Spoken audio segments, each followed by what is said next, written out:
But the You got 45 seconds. Right in front of Mark. I told her right in front of Mark. That's Put her on the spot. good. Sometimes that has to happen. You know?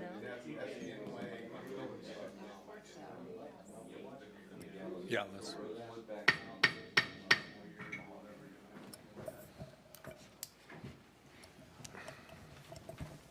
It's 6 o'clock, and I'd like to call the Personnel Committee meeting to order.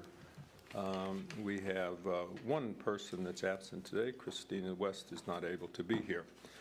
First item on our agenda is a discussion item concerning the Northeast Ohio City Council Association membership. And speaking to our senior council members, have any of you heard of the organization ever? I have heard of it. I don't believe in the past that it was ever anything offered to us at the time to apply. I believe when we had heard about it, and it had to be back maybe when I first got on city council, it could, yeah, the previous administration. I think it could have been possibly a money issue, why at the time that we didn't do it. But then it was like very little discussion had about it, and that's all that I can remember. Okay. It's an organization that represents about 300 members, city council members, township trustees from 40 different municipalities across Northeast Ohio. It's just a Northeast Ohio organization. The main thing that they do is offer training and information at quarterly sessions throughout the year. I was not real familiar with it. We haven't been here in the city, but it sounds like it might be something that we are interested in being a member of. The dues for it are $400 for the year, and that allows up to 9 memberships, 9 people to be a part of it. They do have coming up a quarterly meeting in September, and that's a meeting that's going to be a training and informational meeting. And I think what we may do is have a couple people attend that to see what it's like, what services they provide, and if it's something that we are interested in, go ahead and pursue it. Mr. Kluge, do you have familiarity with the organization? No, I was just going to add that, and then we talked about a prorated amount for the year. It did say in the packet, looking at that, it would be prorated if we were to join now. Okay. Since it was a January to December membership. So. Okay. Well, we just wanted to know if anybody knew about it at all, and since we don't, we'll attend a meeting and we'll come back and report and see if it's something that we might be interested in pursuing. Okay. Next item is a discussion item also, IT manager position. A little history on it is that, as you know, we currently do not have an IT manager position, and our IT needs are being taken care of through contracting with Quality IP. In the past, the city did have a IT position as recently as 2017. And that position was a full-time position. I don't remember exactly the name of the fellow that was. Bobby Wayne. Okay, Yes. you remember, that was in it. They left. We started to hire another person, and that didn't work out. And so all of our IT needs moved over to Quality IT. So it has come up from several different areas. We should talk and think about returning this position to full-time. I guess at this point, I'm looking for some input from council on what your thoughts are on this. I would like to say, I was here when we had one person. Oh, sorry, this mic. anyways, I was here when we did have one person. There are pros and cons. I feel that the pros are you do have somebody here all the time and available. The cons are, once they start building up vacation and sick time, and, if they are the sole ones doing this, you're kind of locked up with that one individual, and I think it can be very overwhelming too on that individual because just alone with the police computer system, how much that has changed since years back, with all the IT updates, and all the IT updates that needed to be done with the transition. I believe there was some overwhelming feelings when the new person, found out possibly that was going to be hired, what they were coming into. So I think we just need to caution ourselves by putting one person in that position because if something were even to happen to this person, a situation that, you couldn't control, who would walk in and take over, So I understand the frustration, I'm sure, with the staff, with the subcontracted computer people that we have at times. But at the same time, we are not paying health benefits, we are not paying vacation time. There is always somebody usually available, and it's not our responsibility to staff it. It's up to that, company to do so. So if there was somebody that we were to have maybe advocating just for the city, like an IT advocate manager, that would be a different solution than just having a quality IT, person to run it all. But I think we would definitely need to do like both of some sort. You mentioned money some related to it. The position back in 2017, the pay for it, an equivalent pay now in this year would be about $80,000 for the job. When you add in all the benefits, fringes, all those things, it takes it up to above $120,000. So right now, for all our quality IP contracts, we're paying about $140,000. So if we brought on the person full-time, there are these days, like vacation days and other days, would have to be covered in some way with some backup plan. So I guess part of the question is, when we're doing it, is it to save money? Is it to improve the service to the city? Is it to, have more timely response to our problems? Is it to have a person here all the time? So those are all things that we have to consider. It's not definitely going to be cheaper to do it. Matt? I think council, I thought was probably leaning towards a blend of both with that.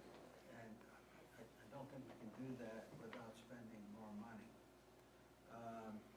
When Bobby left the tit for tat, it stayed about the same when the first couple of years that we had IP running the show, but they had a lot of stuff to catch up on when they came in. A lot of stuff was dated or not commonly used in other places, and it took them a while to get caught up on that. I'm not a good judge of this. I'm not intense with my computer. I don't sit at it all day long with that, but whenever I have a problem, and so far it's been fixed in about an hour from the time I call, but that may be the... You're the mayor. I just want to say. And I think that's probably true.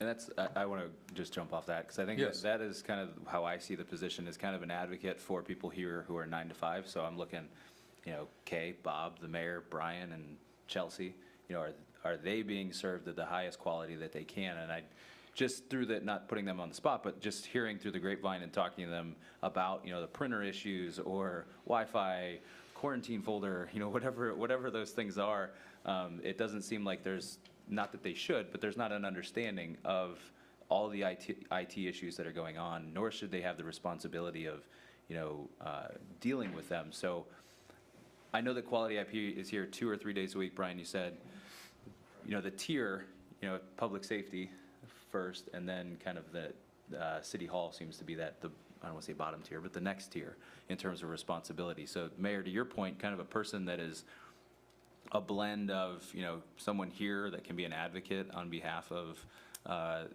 the city, but then also kind of be that project manager. So if there are projects like the one I'm thinking at City Park with the cameras, that was Quality IP actually being a project manager, bringing in a third party to install those cameras. So that was kind of, if we had a city employee to do that, we may have saved a little bit of money, doing it. So that's kind of how I see that role functioning. Someone who might be a little bit more entry level, maybe not, but understands the basics enough that they can manage Quality IP or whoever that third party is to come in and bring up to speed some of the bigger projects that are out there. Okay, thank you. Do we still have, at one point, we had a gentleman who was kind of doing it as a consultation. Gary Bishop. Bishop. No, he actually retired from the city of Kent as well.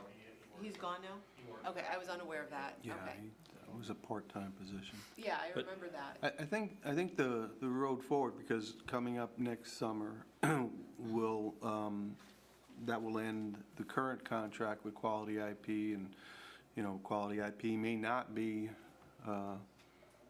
providing service to, in theory, I'm just saying. So the ironic thing is, in this discussion, we should be leveraging, well, if we hire somebody full-time, how much does it save us in a contract with a consultant like Quality IP? And the irony is, we need someone full-time to tell us how much we could save. So, but I think that would be the path forward I'd be interested in to see, because I don't think it's realistic for us to hire somebody full-time and continue with the level of Quality IP service we have now. I think that's too expensive. And the thought is absolutely to reduce the amount of services that we contract with Quality IP.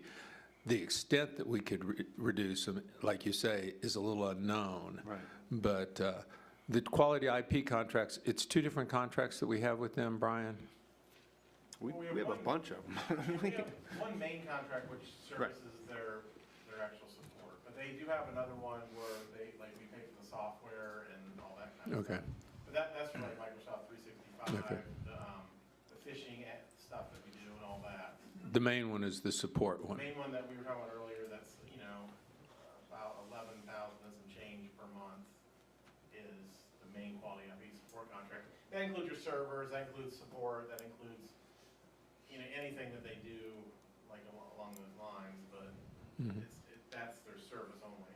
Correct. And Brian, what's your thought on the reestablishment of this position?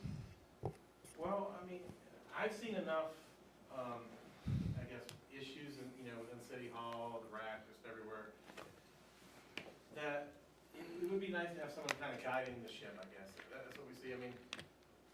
Because when you call for service, you get like varying levels of support. Sometimes you get good ones, sometimes you get ones that are really wet behind the ears. They don't really help you with what you need or don't really understand our organization real well. They are here, like Andrew said, it's supposed to be here 3 times a week.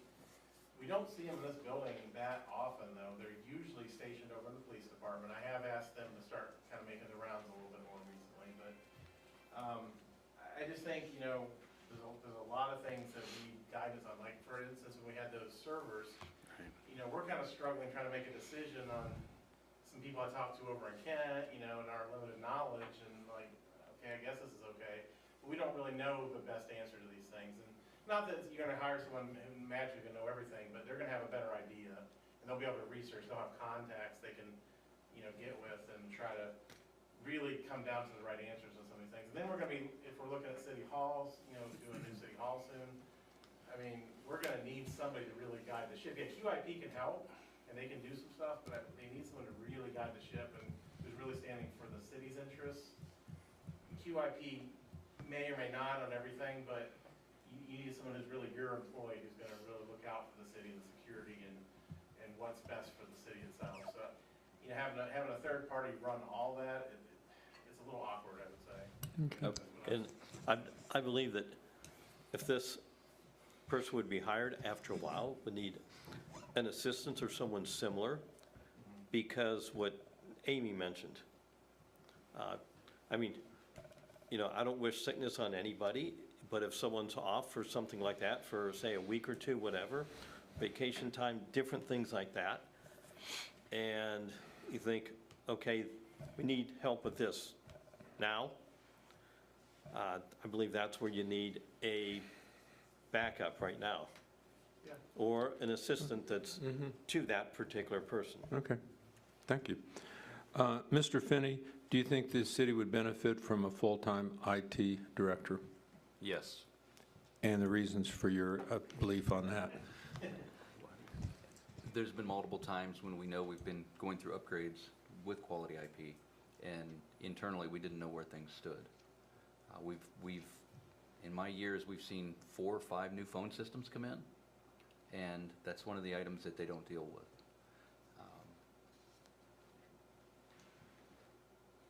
It would not be anticipated that the person that's hired knows everything there is to know, that they would, I would expect, would hire a consulting firm to maybe help out with some of the networking or engineering, whatever it's gonna be.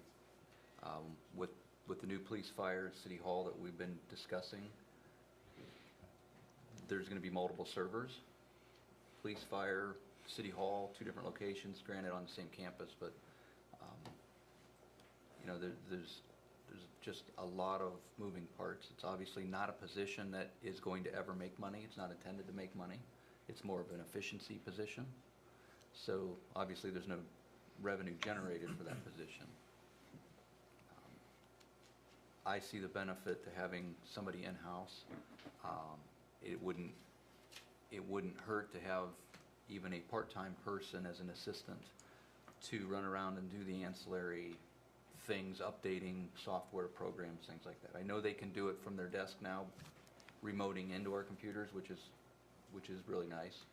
But there's other upgrades and stuff that do happen. And, you know, I've witnessed the inefficiencies of when we had a person internally.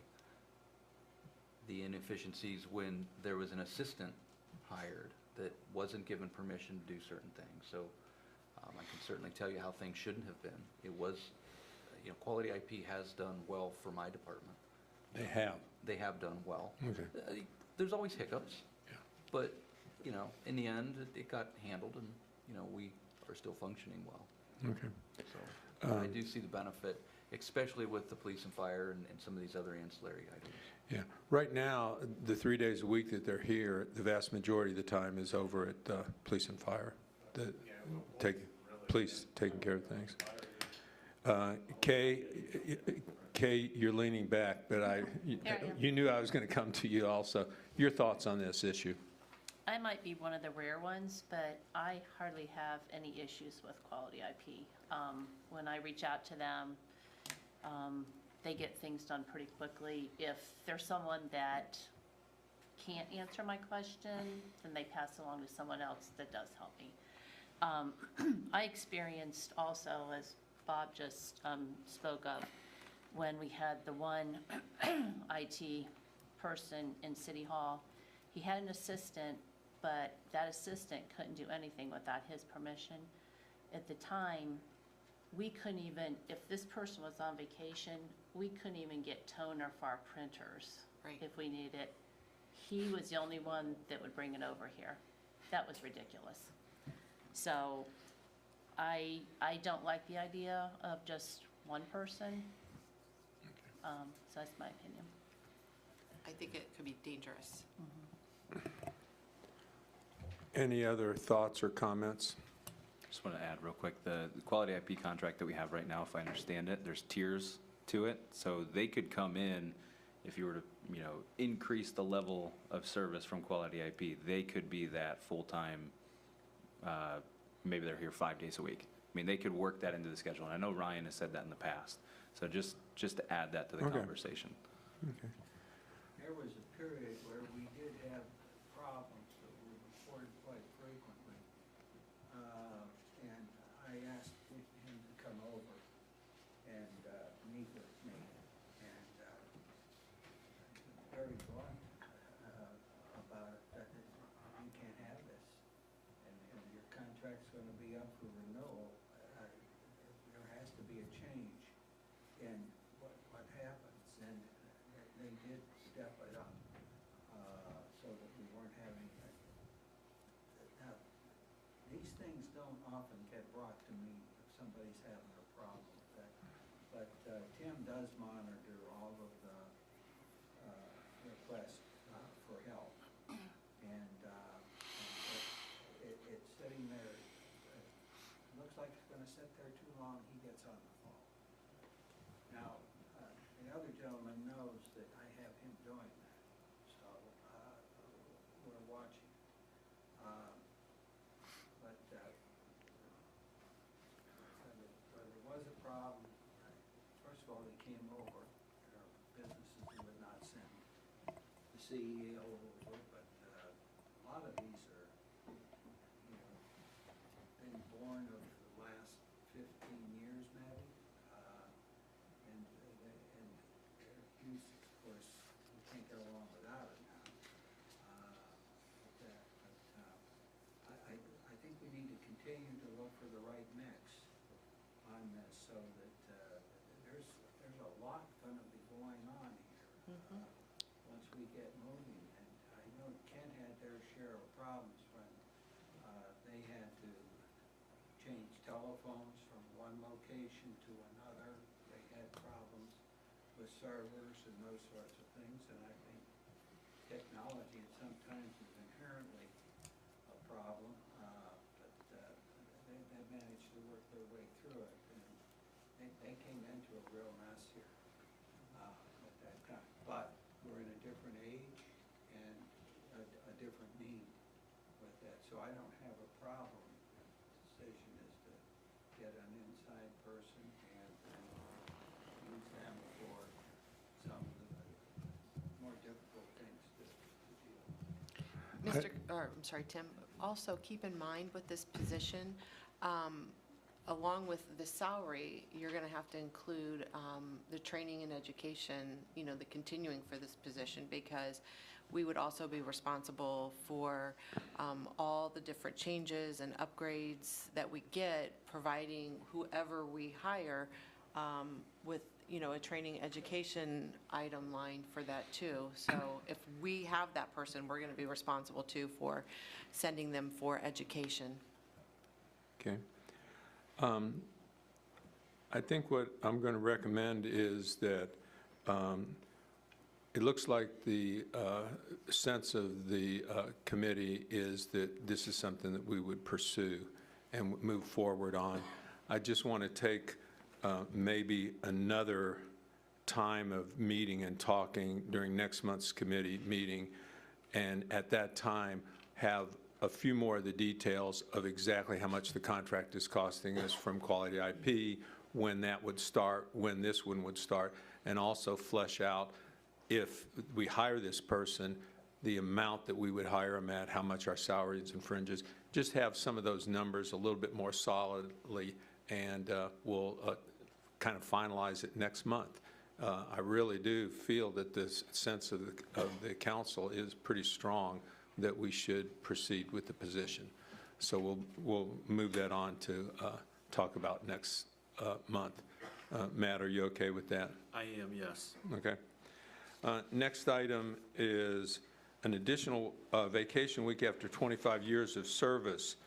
Right now, what we've got going on is for our non-union employees, the amount of vacation that they have at 25 years is less than what a couple of our unions have, where they go up to 6 weeks at 25 years. We have a couple different unions that have that. This recommendation would be to change the vacation schedule for our non-union employees, mainly our supervisory employees, so that after 25 years of service, they would go up to the 6 weeks of vacation, which is the same amount that a couple of the unions have. I've talked with the mayor, Brian. Heather is in favor of this change also, and it's something that I feel that we should possibly act on even as early as this month. Questions, input on it?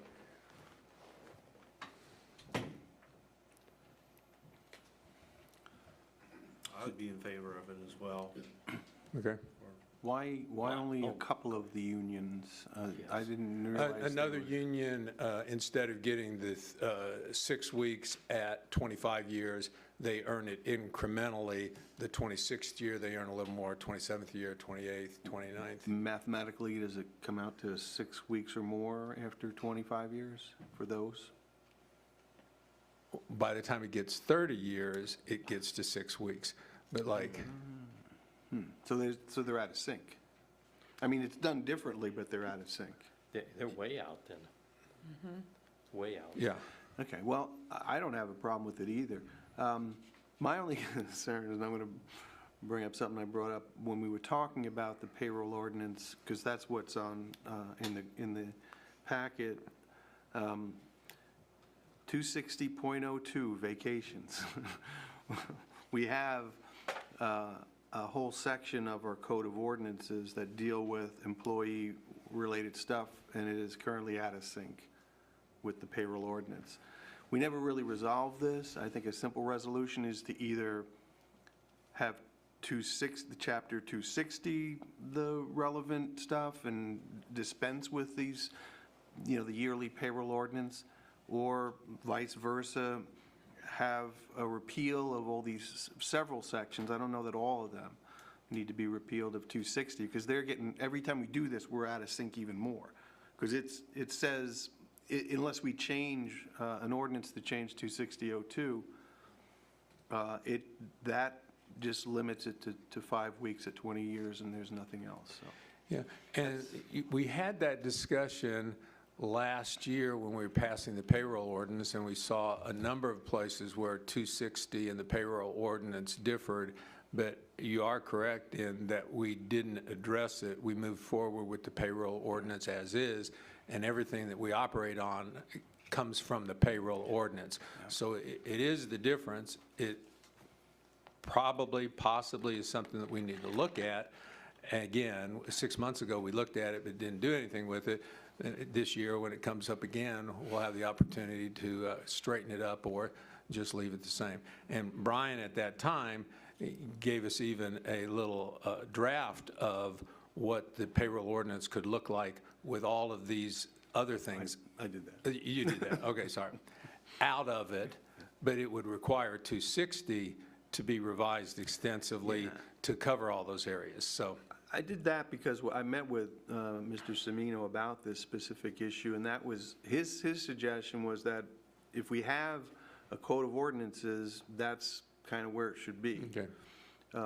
That's the permanent place for these changes to be made. But, I've seen other cities where they don't have in their code all these particulars about employment.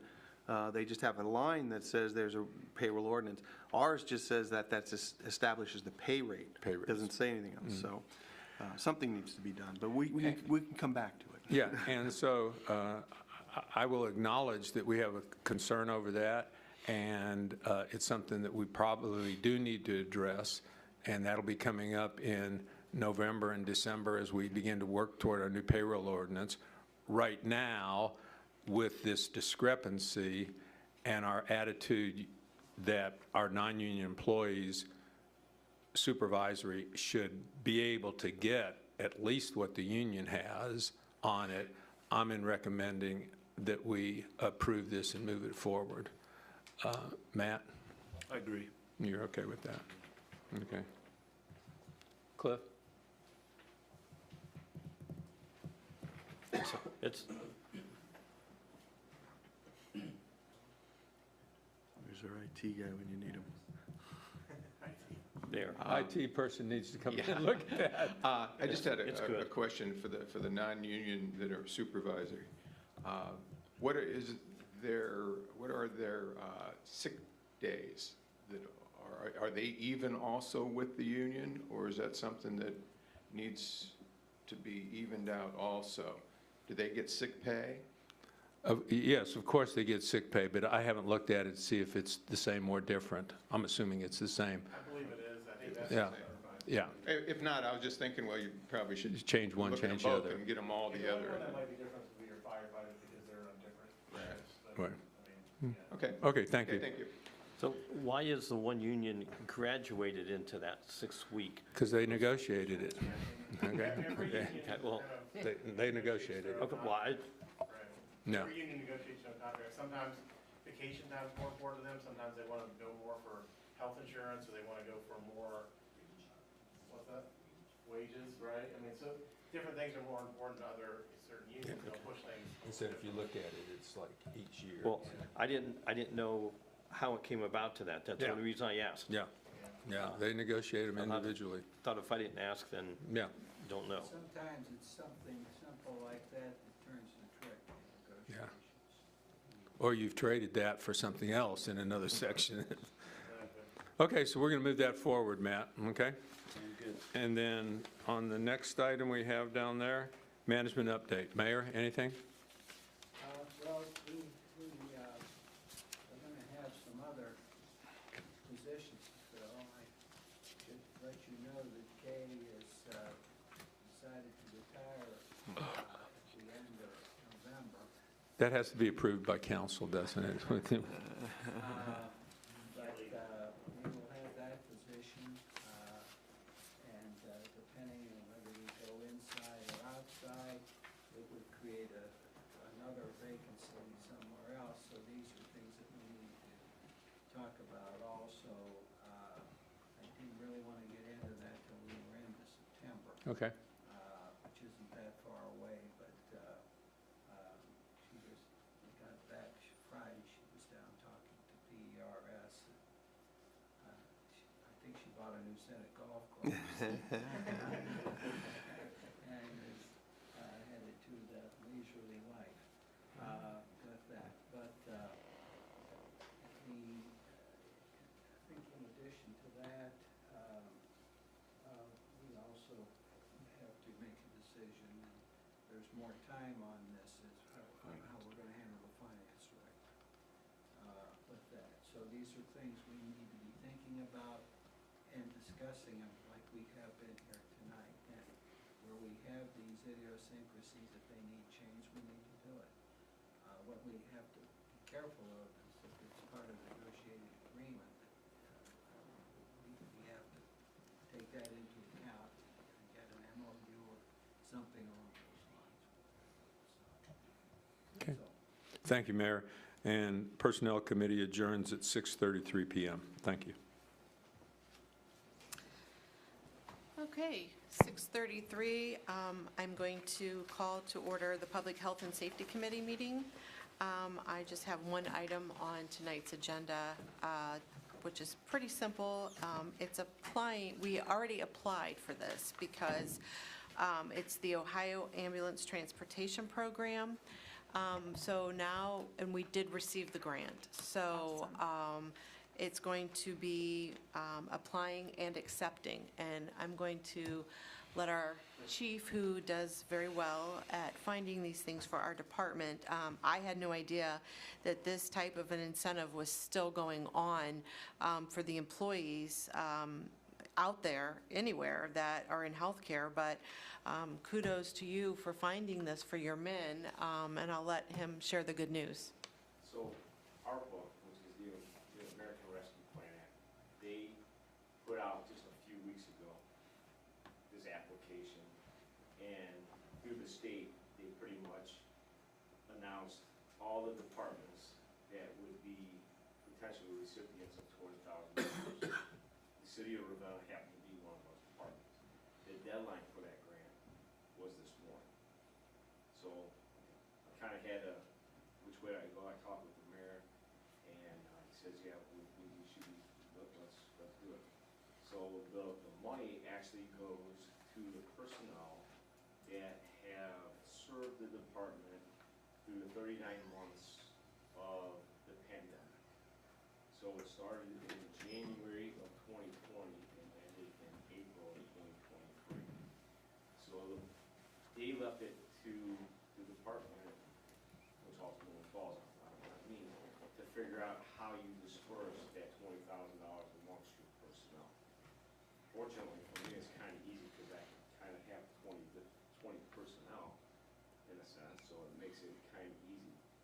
So then you have, what I looked at was if it goes over a 39-month period, because the question goes, well, what happens to Ryan, who only worked 24 of those months and retired? That still is in the mix of things, but I feel personally that Brian, since he served our department and retired, should still get his portion for those 24 months that he served. I think it's only fair. And then whoever took Brian's position would get the remainder of those months at a proration. I agree. I mean, he also spoke with Heather, and so even the people that might be new or, I applied for it, and 5 days later, I got the award letter in the email. Correct. Which I never heard of anything in any facet of government, no offense, that has that. yeah, so definitely didn't, want to go with that, not have the opportunity for his staff. And I say good for you for getting it. If the state's offering it and giving it away, I know there was a lot of people in the medical field that worked very hard every day and not from home and were frontline heroes. So I'm excited that they're going to be able to, still get some money from it. So I don't have a problem. There is no match from us on this. It's just to pretty much accept the amount, and then it's up to finance and payroll to write out the checks. Matt or Rob? Awesome. Oh, sounds good. Okay. All is well. All right.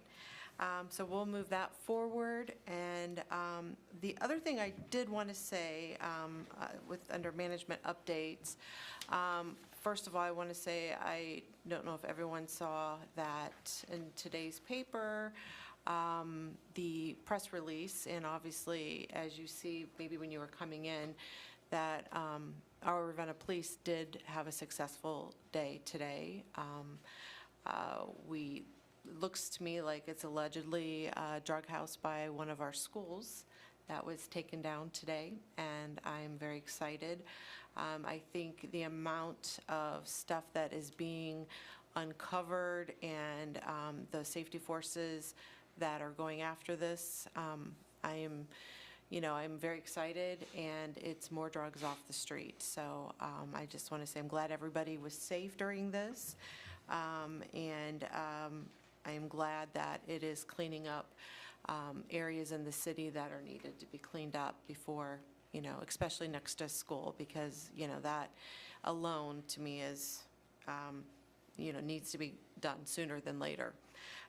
The other thing, this isn't health related, but I forgot to tell you guys this last week. Mr. Stahl from the Balloon Affair had asked City Council again if we'd be willing to carry the Ravenna letters as we did last year. Of course, I did tell him we would be excited to do so. If this is something that you do not choose to do, that is fine. You don't have to, but I know after the response last year, everybody on City Council was pretty excited to be a part of the Balloon Affair and lead off the parade.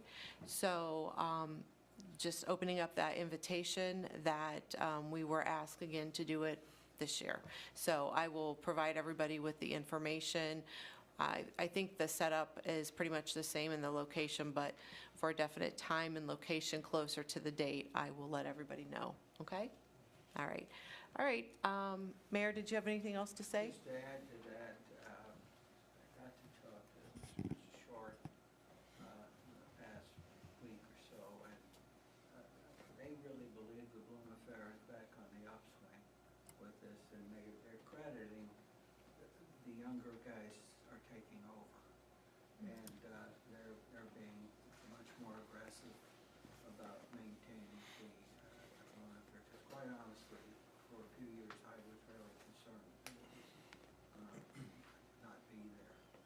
Now, there is an additional problem with that in the future, because Sunville Valley is going to be for sale.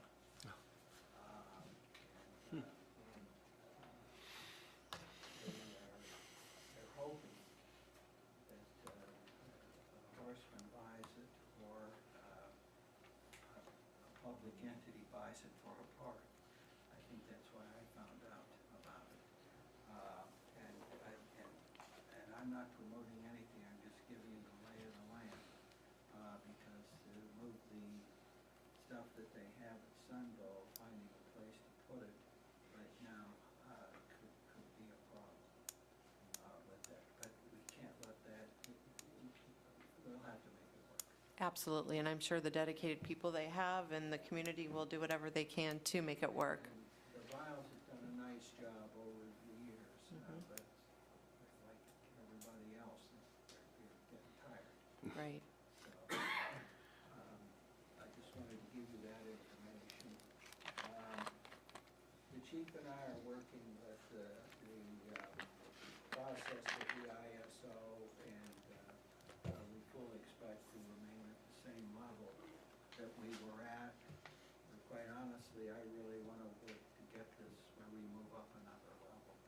Now, that may not happen with this one, but the next one, I want to have things in place so that we're moving up. Right now, we're going to maintain the status quo with that, but that affects people that have real estate, and it affects their insurance rates. This is what we talked about at my last committee meeting. So I just wanted you to know that we're working on that, and that's in progress. Thank you for that update. Chief, is there anything else you want to add to this before? Any updates? The only thing well, Chief Moore has been on vacation last week, so I already have a signed agreement with Woodstown. I'm waiting for my signed agreement with Ravenna Township. And then I have some other stuff that's already in process, as written.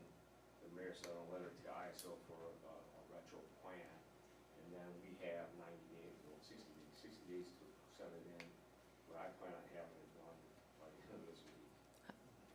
Thank you for being so proactive on that, because that will, if that wouldn't have been able to change or, maintain where we are, that would have affected a lot of our homeowners' insurance. Once we give them our plan of action quarterly, they're gonna review it.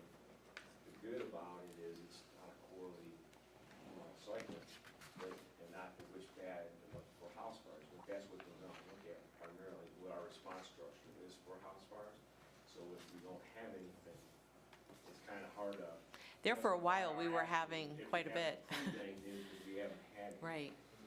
So, but at least this stuff is written in place, it shows a good portion of documentation that our direction is in the process, in the way, in the facet that they want us to go, or expect us to go.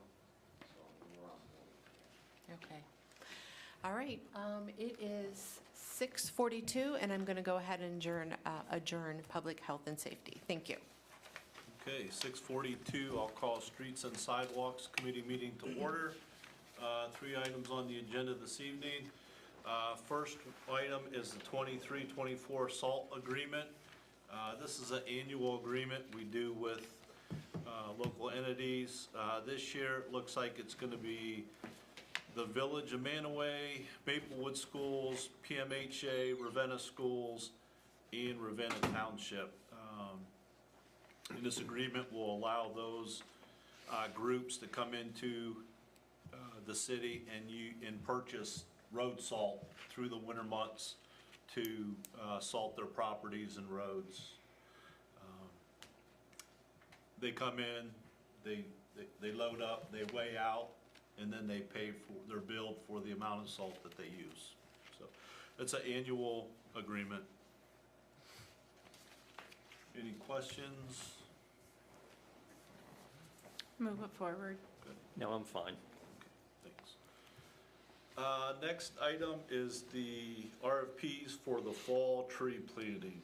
To authorize the mayor to send out requests for proposals.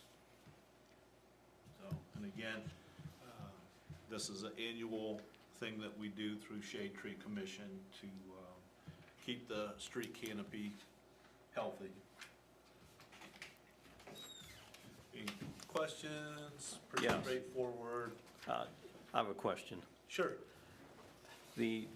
Whoever's planting, do they have a map of where the curb boxes are for water and gas? Yeah, that's all done ahead of time. Okay, thank you, that was my main concern. Yeah, Oops is contacted and, yes, so it's all covered Okay, beforehand. Great. Everything's marked before they go out and dig. okay, that was my concern, just so they're not planted too close to those fixtures. And the last item is the contract with ODOT for Route 59 resurfacing. It seems like every month we're doing something with them. I don't believe there's any money involved with this. This is just the final authorization to allow them to come in and pave. So, any questions on that? We'll go ahead and move. Is a question, Sure. for this, project, do you think that we should maybe put a little memo on the water bill that this is happening and the dates that this is happening? Do you think that would be something? When we find out when, so they The- have not advertised. We have not advertised yet. Right, What's gonna but, happen. thinking ahead of time and also to make sure that it's on our city website as well. The dates, just as a FYI to the residents so that they know, hey, this is coming, there might be some delays, just as a. Oh, there'll be delays. but Oh, yeah, Yes. We expect that it's gonna happen in the spring. okay. Good. I How do we're see it, you might be able to doing- steal it, sorry, Matt. Might be able to steal it right from ODOT, because I do see it on there. You gave me that PID number, so I typed that in to see where they're at. So it's in a PDF, you might be able to just copy paste and put it right on there. The other thing with ODOT is they'll sign it, because it's a state route, they have to detour along other state routes. So there'll be orange signs 2-3 weeks ahead of time. It's just their policy. It'll be signed really well as far as at least construction ahead. But yeah.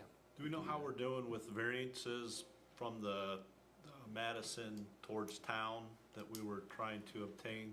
For I- the easements? Yeah, so Easements, sorry. I received a quote from a real estate company that handles easements, and it was way too expensive. So we're gonna try to do it internally. And like I said, I believe probably 70% will just sign and not worry about it. It's a couple that might want a couple dollars for land that they're not using. Okay. Anyway, so I haven't started working on that, actually. Eminent domain. Well, I guess I have, but not directly. Right, okay. Cliff, you have a question? Just, one of the largest things we have in town is that car show in August. And I just fear that the state might be slow on that, and there we are, either at the other end of town causing a bottleneck because you can't get all the way through, or they can't have the car show because they're paving out there, so we have to. We're very much aware of it. Yeah, I figured It's you were, yeah. and you would try to stay on it. Either it's gotta be done before June, Yes. or half of it before June, and then after August, they could do the other half, probably.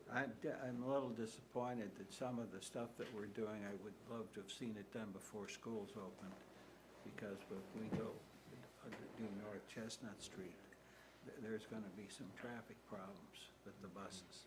Because I had a lot of people ask, they're not gonna pay for it, unless the car show up, so. Yeah. I What- figured you were on top. Yeah. Thank you. Cliff, to your point, what's on the website says September 23 through November 2024. So I don't know how up-to-date that is, Bob, or how often they update They it, but. can't do much paving in September, probably, Bob, because it's gonna be long, the blacktop, the factory closes down, doesn't it? What's November. the date on that, It's November? Thanksgiving. Okay, well, there is some time. Rule of thumb, Thanksgiving is asphalt shuts down. Okay. So the way this project was discussed, they would allow the contractor the ability to do the concrete curb ramps in this calendar year, but hold off paving until the spring. It could take them a month, could take them 2 months, but that deadline is start to finish And starting means a field trailer or a field office, and the telephones and the computers, all of that gets rolled into that construction. So it could be a couple months, but again, that's a start to finish timeline. Thank you. Do we have a management update? Well, what Amy was alluding to earlier, I have been getting some complaints about people not being able to access their homes with the work we're doing out there. I lived through this when they did Freedom Street, and we knew we were going to be inconvenienced, and what we did there was we'd leave our cars at neighbors' houses that weren't going to be a problem that day for pouring concrete and that sort of thing. And we had a stretch for 5 days. We needed to find some place to put our cars with that. But it's just part of the deal to get this done. But they have to have some access out. There is a road through a good part of that, Maple Lane, right out here, where they had extra entrances. But as I understand it, Bob, they ran into a problem out there because there was a gas line that they did not know about, and this is necessitating handwork. They can't use the big machines. So that has created a problem out there that was unexpected. But we do try to keep after them. But once they put that stuff in, it sticks above the level that you can drop that steel onto. So they try to do that so that they fix it one day and pour the next. But if you hit a weekend, you got 3 days with that problem. The people have been good. The church has allowed us to put cars in their lot, and the Center of Hope, I got that approved for one lady that lived near that could not get in and out. So we're doing what we can to make this work for the folks. And tomorrow it's pouring, as I understand it, with the kids having to walk to school down there, they're going to do the area where they have to cross the street. Yeah, they're going to do, when I spoke to them this morning, they were going to either form it and pour it, or they were going to put gravel down and steel plates until they could get back to it. Okay, thank you. 6:52, I will adjourn the Streets and Sidewalks Committee meeting. Okay, 6:52, I will call to order the Planning Committee meeting. We have 3 items on the agenda. The first item is Guido's Patio expansion. And in the packet, there was a couple of paragraphs related to this. I did speak to Mrs. Semino today, but maybe, Bob, I assume you put this on here, or? Okay, maybe you could explain what it is, and then we can talk about it. Well, this project hasn't unfolded the way I think it should have unfolded.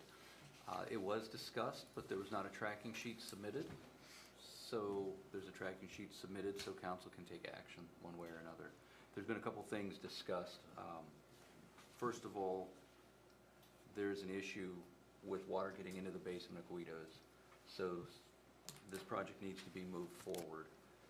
Currently, it is completely owned by NDS, but the reality is City Council is going to be asked to accept it in its entirety as it is. So it makes sense to keep City Council informed and keep going through the approval process, approving the different steps. NDS has a couple prices to build a wall, and the question has came up, how they build the wall depends whether it's going to have a mural the whole distance, or if Guido's is going to have the outdoor patio with the awning. So we're at that stage, the point of the project They have to start working on the wall to get it done this year. So the question now is, does city council accept Guido's utilizing 7 or 7.5 feet along the edge of the building, 30 feet long, matching what they have along the sidewalk currently? And the second part of that is, I scribbled down a couple paragraphs for an agreement, because the agreement would go along with the tracking sheet. And again, these are just my thoughts to provoke dialogue. I've heard different things from council, and it's obviously what council wants is what, you know, what needs to happen. But what's paramount is that NDS can begin construction on this wall before the weather gets real bad. So in talking with Mr. Semino about this, his fundamental point was, if the city doesn't own it, we can't establish a lease agreement with Guido's at this stage. So, and Chelsea was in on the call too, and she can certainly correct me if I'm wrong. Now, I think there are other issues too, aside, putting that aside, because, you know, certainly we can discuss this. Any agreement with Guido's, in my opinion, should have some compensation for the city. You know, if we're leasing the land for 10 years or longer, I mean, should, you know, what is the appropriate fee that they should have to pay? As far as the wall, there's been some discussions, I think it was at the Planning Commission meeting a while back, that the wall might actually have cut out for access for Guido's to that patio area. Well, if that's the case, Guido should have to pay for that part of the renovation. So I'm not opposed conceptually to the idea that Guido's have this space leased to them by the city, but I think we need to finalize what it means, what the costs are, what is the consideration for us doing this. And, but fundamentally, you know, I don't know that we're at the stage where we can establish an agreement, at least, well, I shouldn't say I don't believe that. That's what Mr. Semino informed me of today. So I don't know how to move forward with this. So the tricky part Let me is, add too, real quick. But I had an identical conversation. So he had a conversation by himself with Mr. Semino. I had one identical. What I asked was, could there be an MOU added?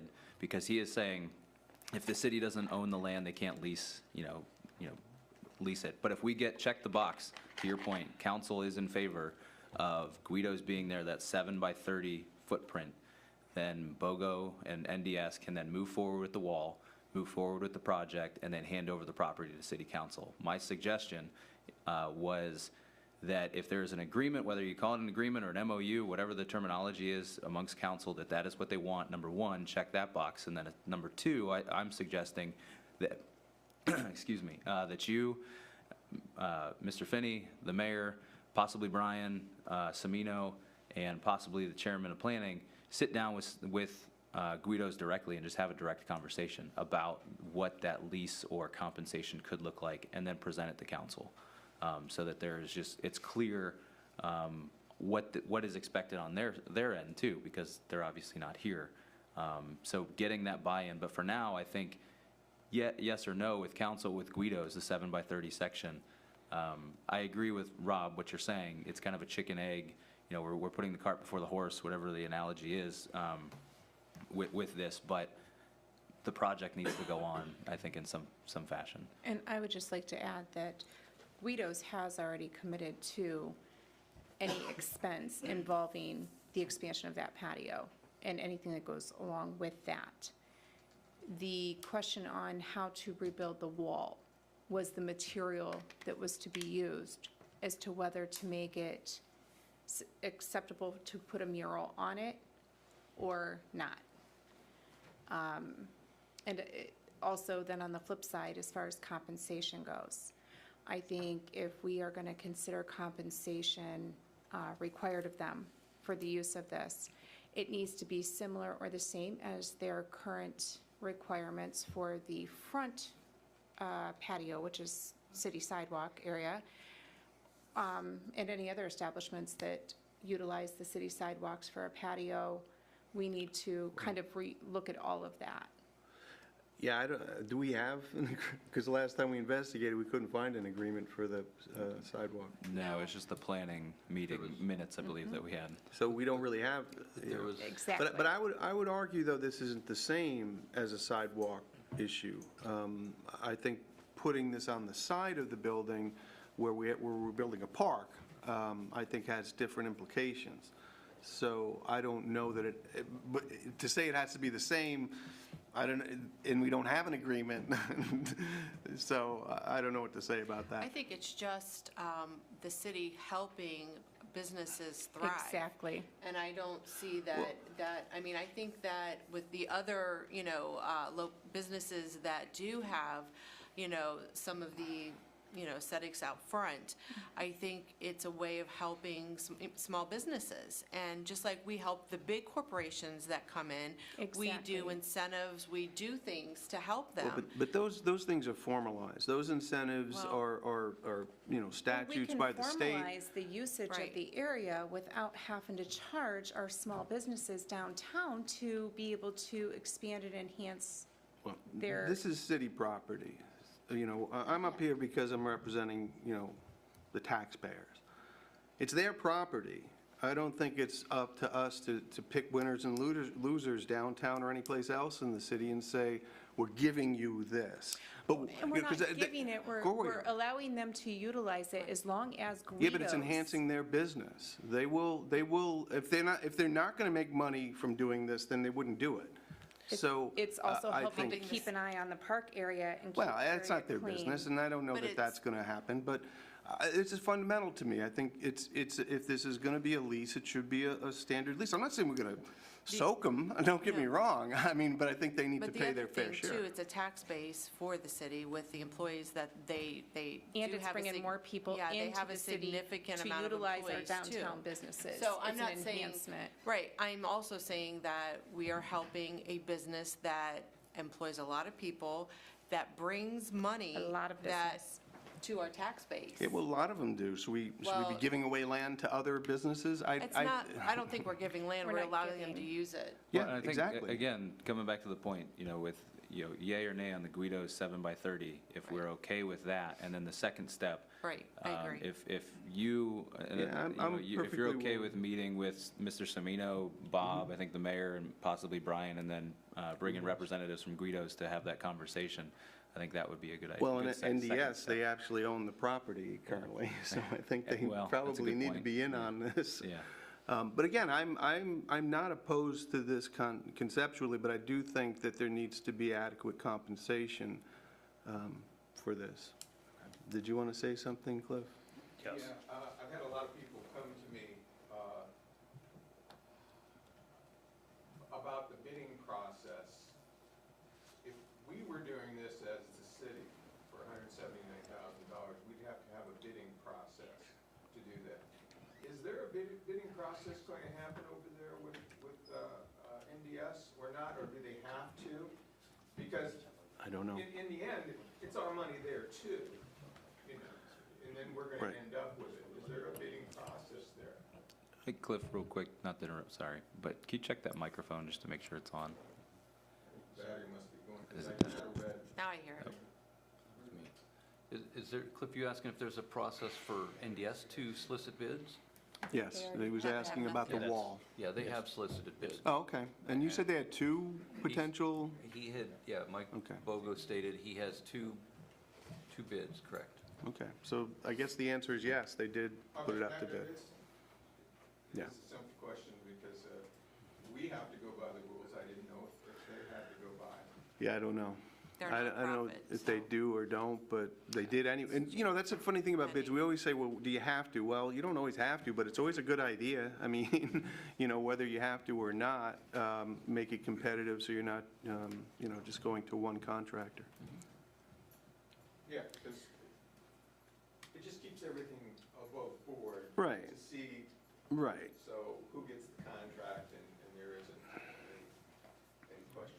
So it sounds like there could be a plan that we have a meeting with the representative parties and see if we can, especially I think Mr. Semino has to really kind of put his approval on this. And maybe we can go forward with this by the September meeting, you know, if that was the original plan. So for this right here tonight, it's just for right now, we're only getting out of committee, just correct me if I'm wrong, the size of the Okay, that's wall, good. correct? The wall. Correct. We're talking about the wall. We're not talking about anything else right And now. this isn't about the wall, this is about the patio expansion. Because the patio expansion determines how they'll repair the wall. So it has to be, we have to move forward one way or another. And hopefully, before the weather gets much worse, because I can imagine with the rains we've had the last Right. couple days, it could probably be Yeah. pretty bad over there. Because we've been going back and forth between the wall, the patio, This so is, I just wanted to this is figure whether this out. to, this is Bob threw whether me off a to little do bit, the so- patio or not. Right. The lease or the terms of, or however anybody wants to work that out, that is the meeting that needs to be had separately. Sooner than later. Sooner than later. mean, Just so you guys are aware, there is a small grant that was awarded from the Akron Cleveland Association of Realtors and NAR, $7,500 that we were able to get no match required to go towards this project. But from the time that they awarded the grant, I believe it was June 30th or July 1st, it's 1 year that the project has to be completed by. So if it's not completed within that 1 year, then we lose $7,500 of a grant, and that was going to go towards the pergola and swings or the stage. And I know it's not a big amount, but every little bit helps. And we also had a commitment of a $500 match from a local real estate brokerage. Yeah. Well, I mean, look, in theory, we could go ahead and repair the wall because it was damaged during the demolition and just repair the wall. And now, if this comes to fruition with Guido's, they could pay to renovate the wall again. Now, I get, that doesn't, it's, you know, I get the whole, I get the premise. I get the idea. We want to save money in the long run, no matter who's paying. But I'm just saying, in theory, that could be a path forward. But I think Ms. Cluey has a good plan of action, if that's okay with you, Bob, if we meet with the relevant parties, see if we can hammer out, you know, and Mr. Semino approves of moving forward with some agreement, then let's do it. I don't think anybody disagrees, well, I don't know, I haven't heard anybody else disagree. My With the suggestion, process of allowing Guido's to have this, it's just the details my and the suggestion compensation. would be, take what's on the agenda tonight as far as yes or no to the patio expansion. If we're in favor of that or not, and move it forward in that direction. And then Well, but whether it be. what does that mean, though? I mean, For just the construction, just the plausibility of it, and then come up with how you see that agreement for compensation to be done as we move along, so that way they can get started on the construction process. okay, so let's, if it's okay with the committee, we can move this along. I mean, nothing gets decided tonight anyway. Right. Move it along with the idea that we're going to try to forge some sort of agreement that will allow NDS to go ahead with their plans to complete the And wall. I'll just So say- yes, I think I'm agreeing with what you just said. I'll just say this quick, the one time the representative from Guido's was here, did comment that one of their plans was cutting a hole in the wall, putting a door in, for anyone to use that outdoor seating area when it's completed. They could have access from inside the restaurant to go out that way. Right. Okay. Okay? Okay, I'm okay. All right. Next item on the agenda is the conceptual long-term plan for Osborne Park. And I believe Bob handed out Yep, the map. some sort So of, when you look at the map, you'll see the red is what we currently own. The blue is the railroad corridor, railroad land, and then the black cross hatched is McDonald's Corporation actually owns the land. Yeah. I've been in conversation with the railroad regarding an exchange for an access road to acquire this land. And same thing with, I think it was 2016, we reached out to McDonald's Corp. They were interested in donating the land to the city as long as we signed no compete clause. We couldn't do that at the time, so I've touched base with them again. They seem in favor of wanting to do something again. The intent now is to turn this into a park of some fashion, which is the next item.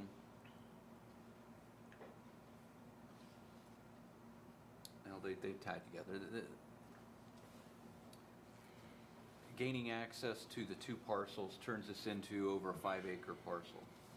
So we've been planning something like this for several years, just not knowing exactly what to do. 5 years ago, we actually were putting Gary from my office, we put stuff down, kind of an amphitheater type, that sort of thing. Obviously, we didn't move forward because we didn't have enough land. I want to start talking about what we can do at this park now, so by spring of next year, we could potentially start utilizing it as such. Or maybe it takes 2 years or whatever. So we were kicking around different ideas. We had a pile of sand, thought, well, sand volleyball might be good. We thought a couple other things might do really well there also. The problem is we don't want to build something and then have it turn out to not fit anymore. So what I'm asking council to do is hire a landscaped architect to throw some concepts down, and we can start discussing how we would like to see this park grow over the years. You know, one of the first things we would need to do would be a parking lot. And we've had concepts. When Kathy Hammonds was a park director, she was meeting with Duracoat to get access to run the bike trail through here. Where do we want the bike? Do we want a bike trail through here? You know, I had exchanged land with Garrow Tire a few years ago, so they had more land along their building, and we had access up to Sycamore Street. So a lot of this is coming to fruition.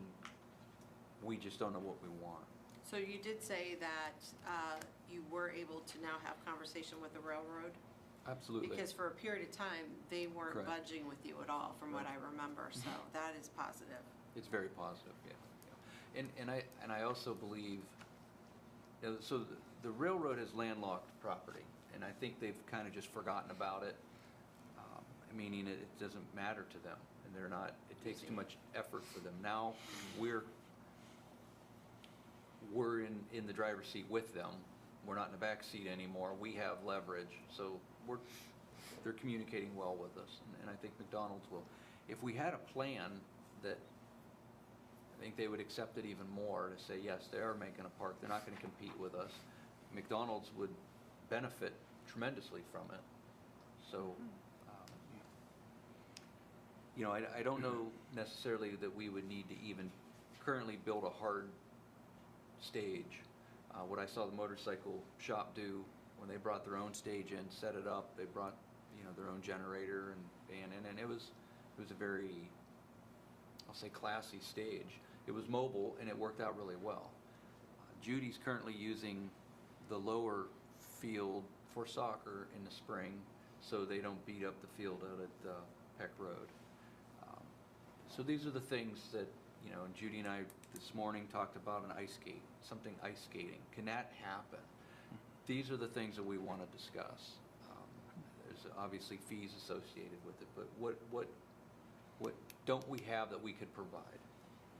You know, that type of thing. Something new and something different and something that would fit in the area. I would caution on an amphitheater there a little bit just because of the neighborhood and the houses being so close. I know, you know, they tend to get a little bit reared up when the noise gets a little loud down in that area, because you do have a lot of older people that live in that area. So that would be a little, that would be my caution with But that. to play devil's advocate, it's in an industrial zoned land. I understand So- that, but doesn't mean you, Well, I just because understand. it's zoned that you do that, you know? And I've had, I'd just say several calls in the past 2.5 to 3 years pertaining to that exact subject.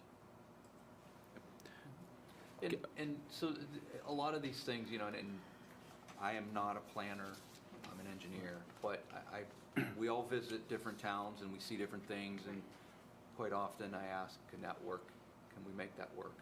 And, you know, just the strategy of making people park in different locations and having to go downtown to get their car and stop somewhere else, or you shut events down at a certain time to make them leave or make them go somewhere else with the intent of keeping them in town, that sort of thing. If you were to do a phased approach, or a design that you're talking about, maybe it's over the next 2 years, could whoever's doing the drawings do kind of a phased approach? So it's, you know, Absolutely. here's phase one and Sure. what could be done first and how much it would cost, and over time. You know, I think that might be a little bit more digestible Yeah. in terms of budget too. So what, the tracking sheet that you have in front of you is Hire Implement, which is Jason Kettner's company. Okay. To design, you know, a long-term plan and also appropriate $10,000 from the general fund, authorize the mayor to enter a contract. Now, council can, this can go many ways. My whole intent is to start the dialogue. It can be an interactive with the public, or we can get the Parks Board. They're gonna discuss it next Tuesday. Judy's gonna introduce it to them, and again, let's start talking about it. Obviously, Jason is invested into this community pretty well, and it's his qualifications to do these things. Well, I you- would like to see a variety of plans, not just Jason Kettner's. The other thing that I will caution everybody to keep in mind is that we are just starting our comprehensive plan, which is also a basis for our zoning and a way to look at future land use for all parcels in the city. So I hate for us to jump before we've even started that plan. Where are we with that plan right now? Is that started? Todd has already started to meet with some different, I think he met with Dennis West already. They're trying to just get some information on different areas of the plan. I don't know who else he's met with, and he is trying to get a steering committee together to get that going and started. I know he really wants to get it geared up. I mean, it is a good point. I mean, the whole purpose of Right. the comprehensive plan has to do with the usage of land. Although I would argue to the contrary, I mean, we've acquired this land, we've Where to always, we've always intended it to be a park, Right. right? You know, we're developing we just talked about the whatever we're calling it next to Guido's. I mean, we are moving forward. Freedom Park, by the way. That's how it was donated. Is that what it's? I've dubbed it Freedom Park, for Oh, this okay. because particular I'm tired of parcel. calling it that little park next to Guido's. Oh, okay. All right, cool. Freedom Park. Osborne. The other one's Osborne, yeah. Yeah. But what's in front of us today is to allocate $10,000 to give to Jason Kentner. And, you know, I would, if he could do what he did with our, you know, downtown plan, I thought that was a good process, and I think it was a good result. Remember, that was a $50,000 plan. Right, but it was paid for by Main Street Ravenna and their It encompassed donations. a lot more land. So the Right. price tag we could stick to that. It could go more, it could go less. You're gonna get what you pay for. Well, Have you thought of possibly maybe reaching out to Kent State I was students? gonna say some of the interns I mean, over there. you know, over there, some- possibly for. I would like to I see haven't, some no. other local options. Since I don't know you, of local options. since you made that comment, there is a landscape architect. I believe he's still a prof at Kent State, and a lot of his projects that he does, the students that are in the classes, he brings them out in the field, and they're directly involved that way. He's done that, I'm just going to say several times over the years. So and I think the advantage of that, he's local, He has local students right there at Kent that are learning. You know, it's hard to say if they're going to stay in this area or not, but that's irrelevant. Would this be coming out of the Park CI? Or I was this? expecting general fund, but it could come out of Park CI. I was just That's- curious, you that would know, be up to where Brian. the, I since think this is since part it of the is- park, would this yeah. be considered under the park, since the park board is involved in this? How are we, I mean, we could split, I mean, you could do whatever you wanted with that. I mean, instead of coming out of the it'd be- general fund, It'd be a the, legitimate expenditure out of either, you could split it, you know, do some. Well, I mean, where the money comes from doesn't seem to be the question to answer tonight. The question tonight is, do we move forward and establish a contract with Hire I didn't know that was the name of the company, by the way. Implement, right? Implement, not hire. Oh, it's not, it's just Implement? Just implement. Oh, with a okay. capital I. Yeah. Oh, I see. To hire, okay. All right, Implement LLC. Because there seems to be some concern that, you know, So- there are other options. Yeah, I there don't- are. There's As- quite a But few. how do we forge that process? So as we found out, Well, I'll wait till he's done. as we saw with the design review guidelines, there's a price tag associated. So if we're gonna just solicit landscape architects to come up with a conceptual plan, we should have a dollar figure kind of earmarked to some level. We're not after $100,000 plan, or at least that's not my intent. My intent is, you know, let's, Yeah, what well, we want, what would work, what's popular right now.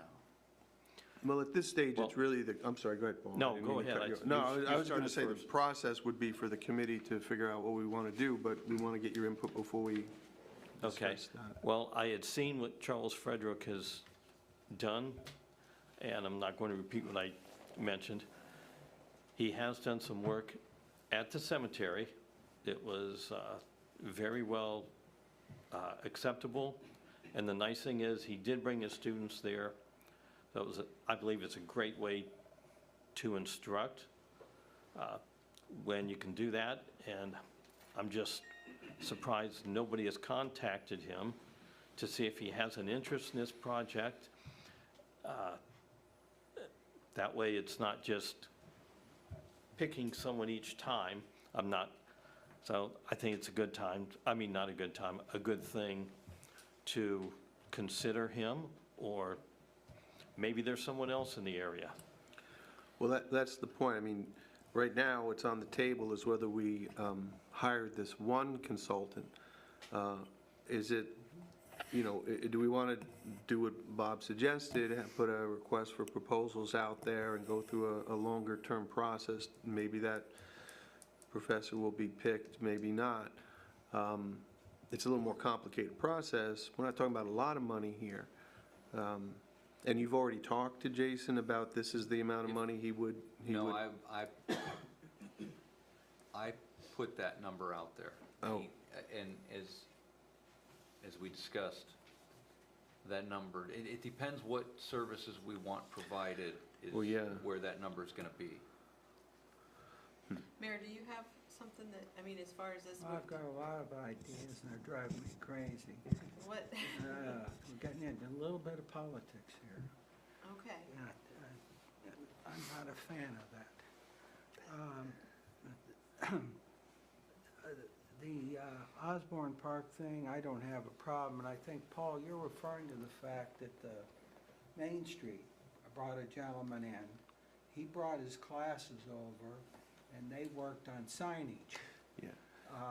And Yeah, that wasn't a class, actually. That's an entity at Kent State where students do those kinds of things as part of a class okay, project. but there was somebody from Kent that Yes. brought It was a them Kent over. State initiative, yeah. They toured the town and looked at the different types of architecture and put together a plan, of which I haven't seen a single sign Oh. anywhere. We have money that was donated for signage, and it's still sitting there. None of us knew that. None of us knew. I didn't know any of that. Didn't this get presented quite a while back? Probably before the pandemic. I think there was a phase, and There Bob, was three or four options. Right. Well, there were more than that. There were like 5 different groups, so we narrowed it down to like 3 or 4. But it didn't get moved forward after that.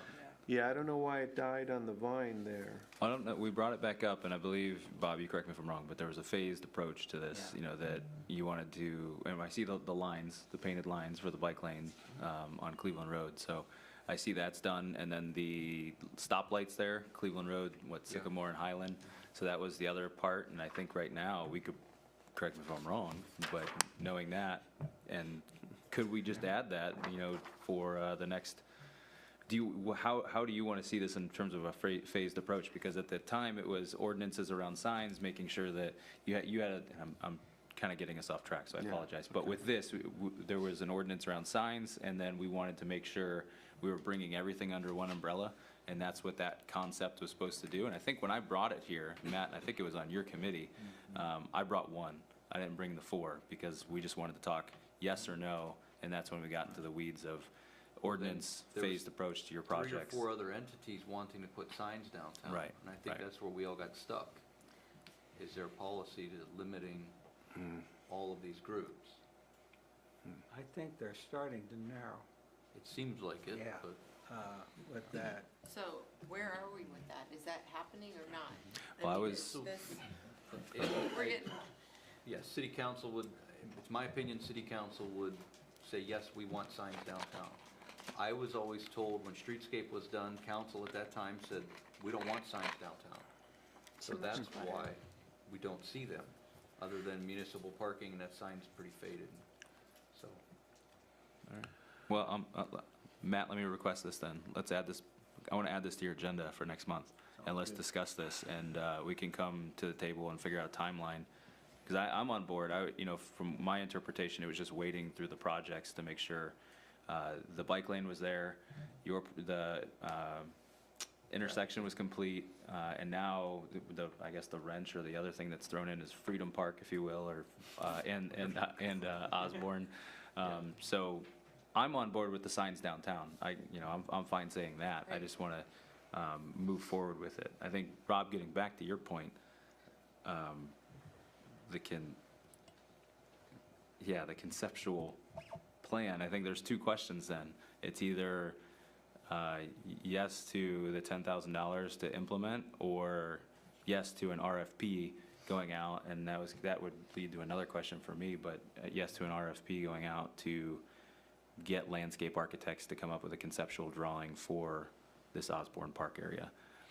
I think regardless of whatever it is, I just want to see some improvement. So I think I'm excited at the idea, when we had the, kind of off-the-cuff conversation about the sand, the volleyball, whatever goes there, I'm excited. I was excited to see kids were playing, soccer there. Yeah. So whatever it is, the improvements, I think, I don't want to say they're long overdue, because I know it's been a work in process, but I want to get moving. so does the administration want this to go forward? Is this something you're supporting? Yes, and I'm not saying that it has to be Jason. I don't have a problem with looking at a couple of other folks with that. Just one comment, not to go back completely, but it's all about the same thing. The goal is to try and get people to come downtown. Right. Who brings the most people downtown Guidos. every night? Guidos. Guidos? Guidos. So What are your I think we thoughts deserve on- some consideration for that. So, let's get back to this you have- particular You have item. a specific tracking sheet in front of you. Right, and it says to to allocate $10,000 for a specific consultant to design a conceptual long-term plan for the Osborne Park. The committee, do you want to move this as is? Do you want to open this up for a more competitive process? I would like to see what else is out there. I mean, I think new sets of eyes sometimes can be different. I'd like to see it to go forward with the whatever amount of money we choose to do. That's my personal opinion, but a park, that area, there might be somebody with more of a specialty in that area that we may not know about. A few years ago, when we, excuse me, cleaned up the area. It was amazing to see it when it was all cleaned up. It's a big space, 5 acres. It's great. And now the grass is growing on it all over and we're mowing it. If you drive down Highland and look over at it, you think, that is great space. I mean, it really looks, it has potential. Given that, I'm absolutely for moving forward with plans. I wouldn't be against having Jason's company do it. We got to get something on paper. We have to look at what the possibilities are. What's the best way to do it? Maybe it's Jason, maybe it's, open it up to other people, but I'm excited about it. I think it has potential. I'm glad that we're moving forward with it right now. It's a great space. How's the best to do it? I'm okay with using Jason. I'm okay opening it to other. If you want to table this until I come up, or if you want to not move this forward as it's written, I will solicit RFQs for landscape architects that are specific to parks and recreation and outdoor entertainment, be it music and any other things. I think that's probably a smart idea, just to see, what we get. And if we don't get anything, then we know we haven't tried to do the best we could for that property, to use it to its best ability for a park. So when I solicit, does council want public interaction? How Yes. long do you want this process to take? That's a question. Oh, it's not, nothing's going to get done on it this year. I think we could solicit public information and thoughts and ideas on it and gather that along with RFQs kind of simultaneously and be ready to move forward to do something when the weather breaks. So with that, we maybe Well, have 2 public meetings or something like that. Again, as we see with design review and the fee that they're charging, they have 3 public meetings, and interviewing it, you get an architect that charges $150, $200 an hour, those prices just go up quickly. Well, but you're talking about a process after we've already picked the consultant? Correct, Or but was there- part of their proposal? I mean, we can get a landscape architect out of New York City that's gonna charge us $100,000. That's my point, is I gotta kind of steer it in a direction, and maybe it's in the fine prints, Well- we're looking at something in this caliber. So, from my perspective, we can either, and I don't want to use the word fast track, but we can make it more efficient process by moving what you've presented forward, already having a consultant that we're familiar with, start the work. Or if we want to go and solicit from other agencies, other consultants, it's going to take a lot of time. We're going to have to draft the RFQ. We're going to have to send it out for a solicitation. We're going to have a process to vet it. So that's where we're at. But the committee seems to think that we should move through that second option. To be honest with you, I kind of would go with the implement, but I think I lose the vote. So we're good to move this forward with the RFQ process. Well, so from the committee standpoint, 2 of you said yes, and 1 of you said no, so you could move it forward, but would all of council? Well, no, I think, Tim, you were more He was both. inclined to, you were wavering, so I wouldn't. But I don't want to send it to council vote in 2 weeks, lose a couple more weeks, and then it get turned down, just because Yeah, I get that. it's up to you. I don't know where everybody else is on it. Like I said, I want to do what's best for that land, so. I think having more than one idea would be nice. I just want to see what else is out there, personally. I would like to see it sent out, request for Okay, qualifications. then I that's, don't- then that's what we'll This do. is a- We'll go. This is with that. something we gotta get right. This is Yeah, like I think Tim because it'll said, end up there Yes. anyway. This is a big piece of property, and I know we want it to happen fast, but we've gotta make sure it's done right. Right. And we've gotta look at all options, I think. Okay. And we don't want to repeat something, an asset that we already have. We need something different. And see what the park board has to say too, with information from the park board meeting, since it is gonna be I park. think it's next Tuesday they meet, not Yeah, tomorrow, the so following. you wanna get input from them as well. I believe it might be tomorrow. Is it tomorrow? Okay. The agendas came out. Okay. Today. Judy said Tuesday, and I don't know why I Yeah. associated it with next week. But we don't want to make it as, difficult to, all this, technical stuff for it. But, I mean, I just think another set of eyes with specialty. That's my vote. Okay, All right. that's what we'll do. All right. So the tracking sheet will have to be altered. Last item on the agenda is the contract with Prospectus for Historic District Guidelines. So, boy, this has been a long process. And where we're at now, so in preparing for this committee meeting, I appreciate Bob reached out to Prospectus to, and by the way, I think it's spelled wrong in the agenda, isn't it Prospectus? Oh, it's per? Oh, okay. Maybe I spelled it wrong. Okay, I'm sorry. So they did send a contract. I believe Chelsea sent you the contract? Yes, we Okay. have.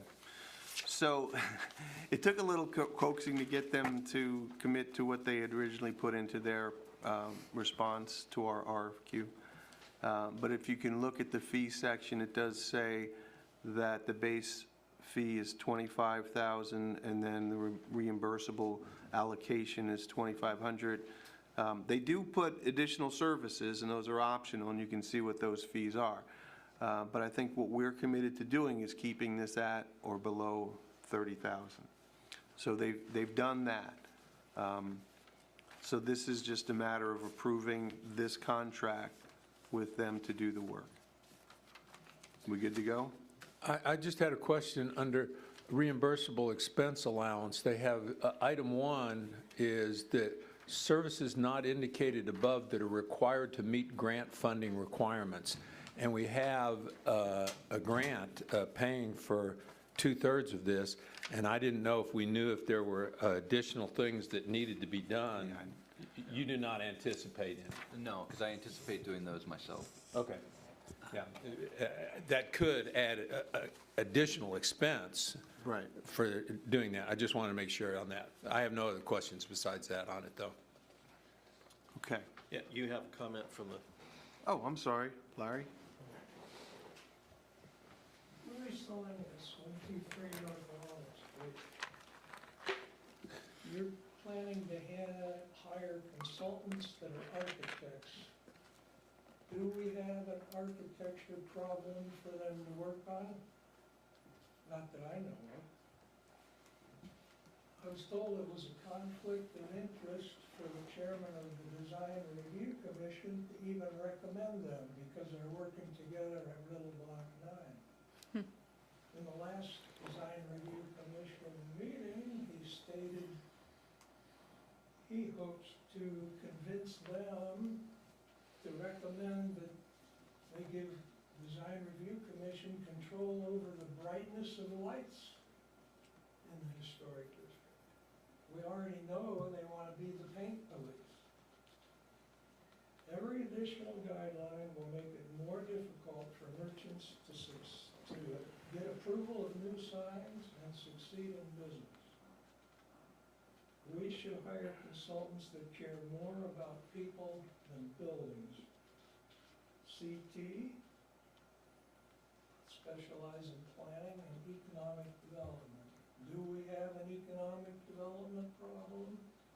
Clearly, yes. They could recommend different ways of doing things so more people would want to shop and do business in Ravenna.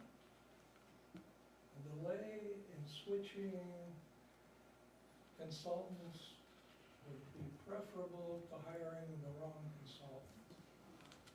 Thank you. Yeah. Thank Thanks, you, Larry. I'm not aware that Ted is working on Riddle Block 9 with Prospectus, other than being the city's building official. Okay. He has worked on it with Eric, when Eric Hummel owned the building, but I'm not aware of it at all. Okay, well, according to Larry, he said something at a recent meeting. He basically said that I've worked with these people before, these are the people we should have. So did Eric Hummel on that, which I appreciate that they're professionals and that, but I'm not sure that should be brought up in a meeting to sway the other people in there to vote for a certain And they person. both worked with CT Consultants. I mean, when you're in a business for 40 years, you run across CT. I'm sure they work both. So Yeah. that's- But this goes back now, what Larry said there. Somewhere around 1986, it was decided that we needed a design review commission, a historic section in town, so we could get some grants for a building owner down at the east end of town. And somebody, basically before computers, cut and pasted something from a bunch of other cities. And it sat there for 15, 20, 30 years, and nobody did anything with it. And then they noticed, geez, we have all this control that we could do, and we have all this power. And what I'm saying is now we had to live with that when it was done in 1986. What we're doing with this new one, if it's too strong, you're going to have to live with it. Okay? My only thought to you people here on council would be to do a little homework before you go to vote and see what CT does and what Prospectus does, and then make your decision at that point. Okay, we need somebody to help us downtown for business. When I interviewed, Bob was there, when they talked to both of them, they were in less than perfect conditions with a Zoom meeting, but we could not get anything out of Prospectus that talked about doing anything for businesses. Since then, I've heard that they said they will talk about that. But talking about it, and if you have any background in it, is a little bit scary. CT says that's their business as much as anything in historic district. We're going to have to live with this for quite some time. I doubt if we're going to be able to get 30 grand more to do this again in a couple years or 10 years or whatever.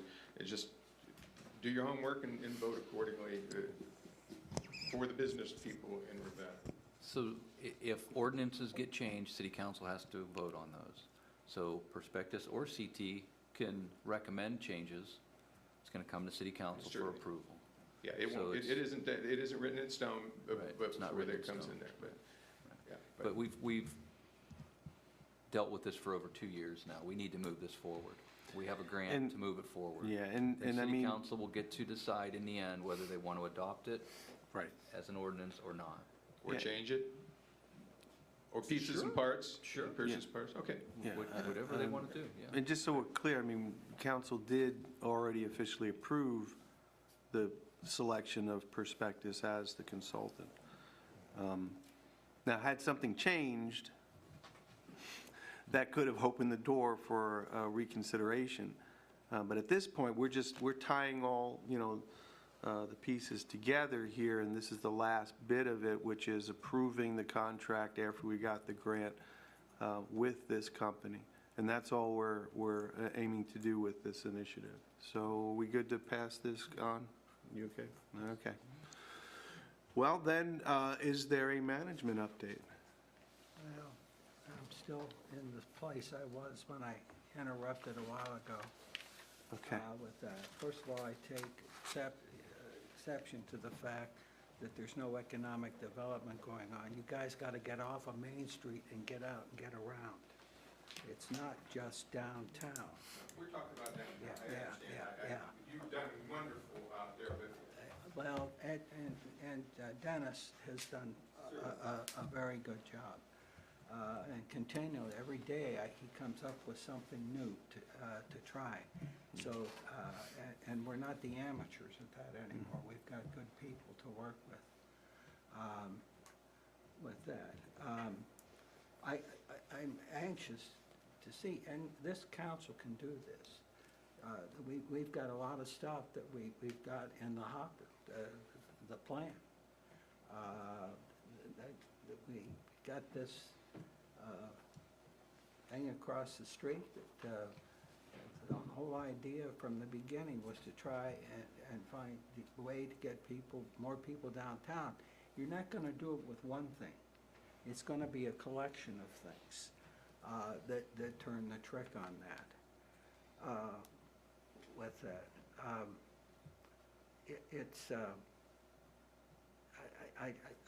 you do need to take time in terms of being sure of what you're doing. For example, I just doubt very much that very many people read the grant that we got from, for CLG. It's full of exceptional things. It's a paper cut thing that they put in, but it talks about, you know, you have to swear that you're not involved with sex traveling or forcing kids into this or that. It's full of stuff like that in that contract. So when you tell me anything extra beyond what they talked about, to me, that contract's full of stuff, a lot of boxes to mark off on it. And I'm hoping that that's just because this is a thing that was picked up and Heritage uses that, and they have to include all that for them to get money with it. But that particular contract, I just haven't read one like that before. Todd Peets is anxious to move forward with that project, and I just had a meeting with him that I attended, and he talked about it to the people in the township. A number of the townships are having these plans also written. And this has turned out to be a specialty that they've got that they're pretty good at. So I'm anxious to see that happen. I'm anxious to get closure on a lot of things that are going on that were close but we're not there. Yeah, and a lot of this stuff needs to be done when it's not snowing. So I'm getting nervous with the all of the roads that we still have to get done. I know they're going to get done, Bob. You always come through with that. And I will stop there because I know everybody wants to go home. If I may, real quick, Rob, Yeah, go as we are having people, local residents, watch this meeting now live streamed, and I just, and I will not say this resident's name because I don't know if I'm able to share it, but I just received an email on my city email that they are watching this meeting, and they may I suggest a pickleball park. That it's the fastest growing sport in the U.S. right now, and the courts in Hudson, Talmadge, and surrounding cities are constantly busy. I know a gentleman that helped design Bottler Park in Green that did a fantastic job, and the courts are always busy. What a better way to bring more people into the city than to have another option for the vast number of pickleball players that choose to play in Ravenna. And that is true, and I will say, thank you for sending me this email. I love that we have input. City Park is already striped for pickleball. They do. We're playing there now, actually. My my 20-year-old son has started his own league with pickleball, and he has a lot of the local 20-year-olds, 19-year-olds. Mr. Harper's seen him, I know, at the high school playing as well. And since he started doing that, they were talking about going to Green and Talmadge to some of these other areas because of how busy they are. So this gentleman is right on track, and I do appreciate your community feedback on that. So that's a little positive note to end this on, Rob. Yes. Thank you. Okay, well then, at 7:48, I will adjourn the planning committee meeting.